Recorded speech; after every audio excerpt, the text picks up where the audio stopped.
ujenzi wa kiwanja cha ndege cha Msalato kilichoko hapa kwenye mkoa wa Dodoma. Kimsingi ni mradi mkubwa ambao kwa kweli ni mradi wa kimkakati sana.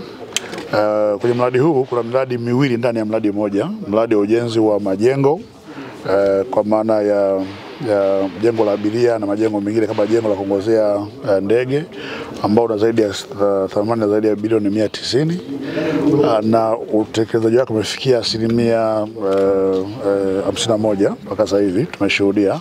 Lakini pia na mradi wa ujenzi wa runway na barabara kwa ujumla ambao una thamani zaidi ya bilioni 160 na utekelezaji wake umefikia 85%.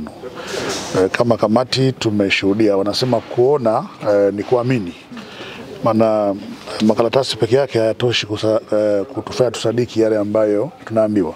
Tumefika hapa, tumeshuhudia kazi kubwa inaendelea na kweli yaliyosemwa yanaonekana kwamba yamefanyika. Kwa hiyo kwanza tuna imani kwamba mradi huu ukikamilika kwa wakati utaweza kusaidia sana Watanzania ambao wameusubiri kwa hamu kubwa sana.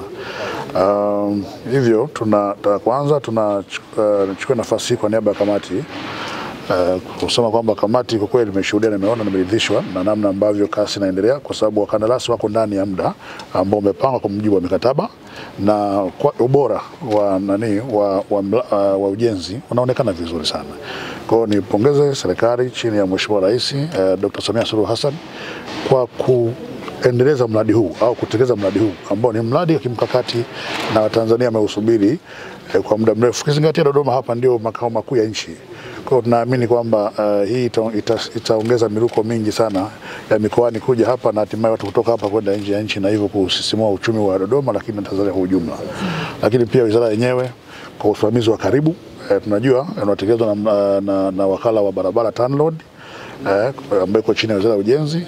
Kwa tunaona usimamizi ni mzuri na ndio maana tunapata kitu ambacho ni kizuri. Kwa hiyo nipongeze wizara pia na TANROADS yenyewe kwa usimamizi makini madhubuti ambao wanawasimamia wakandarasi hao. Rai yetu sisi ni kuona kwamba mradi unakamilika kwa wakati. Kama nilivyosema, upande wa majengo wako 51%, upande wa barabara wako 85%. Tuna imani kwamba na tunatoa rai kwamba wasimamie mradi huu ili ukamilike kwa 100% ndani ya wakati ambao umepangwa kwenye mikataba. Tumesikia kazi kubwa iliyobaki ni ufungaji wa vifaa vya umeme vingine ambao shaagiza nje ya nchi. Tunaamini tutafika kwa wakati wavifunge na hatimaye mradi huu uanze kuoperate, kwa sababu fedha nyingi zimewekwa hapa za Tanzania. Mradi ukianza kuoperate ndipo tija yenyewe sasa ya uwekezaji ambao umefanyika hapa inaweza kupatikana. Hivi leo tumetembelewa na kamati ya kudumu ya Bunge ya mitaji ya serikali katika ujenzi wa kiwanja chetu cha Msalato ambao unakwenda vizuri, na katika ziara yao wametupa maelekezo kadhaa, lakini vile vile wamefurahishwa na jinsi mradi huu unavyoendelea ambao ni mradi mmojawapo wa miradi mikubwa nchini ya kimkakati. Nachukua fursa hii kuishukuru serikali ya Dr. Samia Suluhu Hassan kwa kuendelea kutoa fedha za ujenzi wa kiwanja hiki ambacho ni cha kimkakati na cha aina yake. Hiki ni kiwanja ambacho ni kikubwa katika historia ya nchi yetu tangu tumepata uhuru, ambacho kimejengwa na hakijarithiwa kutoka kwa wakoloni. Yani kilikuwa greenfield kwa lugha ya Kiingereza. Na wataalamu wengi walioshiriki katika ujenzi wa kiwanja hiki ni wa Kitanzania, lakini pamoja na kampuni za ujenzi ingawaje ni za Kichina, lakini Watanzania wengi wamenufaika katika ujenzi wa kiwanja hiki. Tutaendelea kukisimamia kwa karibu taasisi yetu ya TANROADS tukishirikiana na wenzetu wa Tanzania Airports Authority kuhakikisha kwamba mradi huu unaendelea na unakuwa na matokeo yaliyotegemewa. Baada ya kukamilika mradi huu, tunategemea kwamba shughuli za kibiashara, shughuli za maendeleo ya maisha ya watu katika mkoa wa Dodoma pamoja na nchi yetu kwa ujumla yataongezeka.